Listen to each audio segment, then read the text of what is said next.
ଭ୍ରମଣ କରୁଛି ତ ଠିକ ଅଛି। ଏଇଠି ଶୁଣୁଛ ସେ ଧୀରେ ସୁସ୍ଥ କହିବ ପୁଅଟା ମୋର ବହୁତ ରାଗି। ହଁ ସିଏ ରାଗି ମୁଁ ଆଉ ରାଗି ନୁହଁ। ଆରେ ମୁଁ ତାକୁ ଜନ୍ମ କରିଥିଲି ସିଏ ମତେ ଜନ୍ମ କରିଥିଲା। ସିଏ ମୋ ବୋପା ମୁଁ ତାକୁ ଡରିବି?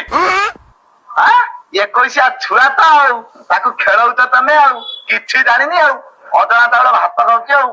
ଏଇ ଚାରିଆଡେ ନା ବଜା କାମ ଗୁଡା କରୁଛି ମୁଁ ମୁଣ୍ଡ ଟେକିକିରି ବାଟ ଚାଲିପାରିବି ତ? ଆଜି ଆସୁ ଦେବି ତା ଡଙ୍କୁକୁ ମୋଡିକିରି। ଆମର ମଧୁ ଆଲୋକର ଜୀବନ ଟିକେ ରୁଆ ରୁଆ ରୁଆ। ମଦ ଖାଇଏ ଭୁକ। ଆଜ୍ଞା ବାପା କିଛି କହିଲେ କି? ନା ମୁଁ ତତେ କିଛି କହିଲି ତୋ ବୋଉକୁ କହିଲି। ଏରେ ଅଭଦ୍ର ଅଶିଷ୍ଟାଚାର ବେମୁରୁଆ ବେସଂସ୍କାରୀ କଣ ସବୁ କାରନାମା କରୁଛୁ? ଯାଇକିରି କଣ ସେ ବସନ୍ତ ସାହୁ ସେ ଝିଅକୁ କାହିଁ ତୁ ଅଟକେଇଥିଲୁ? କାହିଁ ଅଟକେଇଥିଲୁ? ଦେଖ ବାପା ମତେ ଭାରି ଖରାପ ଲାଗିଲା। ସେ ମତେ କହିଲା କାଦୁଆ କାଦୁଆ କହିଲେ ଚଳିଥାନ୍ତା କିନ୍ତୁ କହିଲା ତ ବୋଉ ତତେ କାଦୁଅରେ ଜନ୍ମ କରିଛି ବୋଲି ତୋ ନା କାଦୁଆ।